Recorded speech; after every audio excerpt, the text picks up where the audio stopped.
ಭಗವತ್ಪಾದ ಶಂಕರರು ಹೇಳಿದರು, ನೀನು ಸಾಧ್ಯವಾದ ಮಟ್ಟಿಗೆ ಭಗವನ್ನಾಮವನ್ನು ಜಪ ಮಾಡಪ್ಪ, ಬೇರಿನ್ಯಾವುದೇನು ಸಾಧ್ಯವಾಗಲಿ ಬಿಡಲಿ. ವೇದದಲ್ಲಿ ಎಷ್ಟೋ ಧರ್ಮಗಳು ಹೇಳಿದೆ, ಅದೆಲ್ಲ ನಿನ್ನ ಕೈಲಿ ಸಾಧ್ಯವಾಗಬಹುದು, ಆಗದೇ ಇರಬಹುದು. ಕೊನೆಗೆ ಭಗವಂತನ ನಾಮಸ್ಮರಣೆಯನ್ನು ನಿನಗೆ ಸಾಧ್ಯವಿಲ್ವಾ? ಅದು ಸಾಧ್ಯವಿಲ್ಲ ಅಂತ ನೀನು ಹೇಳಿದರೆ ಅದು ಆತ್ಮವಂಚನೆ ಆಗುತ್ತೆ. ಆದರೆ ಅದನ್ನು ಮಾತ್ರ ನೀನು ಹೇಳೋಕ್ಕೆ ಸಾಧ್ಯವಿಲ್ಲ.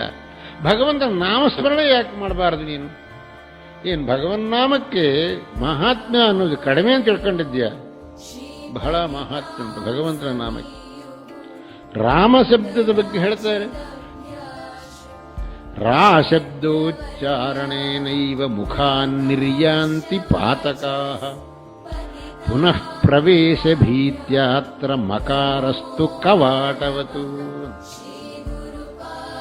ರಾ ಅಂತ ಹೇಳೋದಕ್ಕೆ ಬಾಯಿ ಕಳಿಬೇಕಲ್ಲ, ಆಗ ಬಾಯಿ ಕಳೆದಾಗ ಒಳಗಿದ್ದ ಪಾಪಗಳೆಲ್ಲ ಹೊರಟೋಗುತ್ತೆ. ಆ ಹೊರಟೋದು ಮತ್ತೆ ಒಳಗೆ ಬರುತ್ತೇನೋ ಅಂಥೇಳಿ ಮ ಅನ್ನೋದಕ್ಕೆ ಮುಚ್ಚುವುದು ತುಟಿಗಳನ್ನು.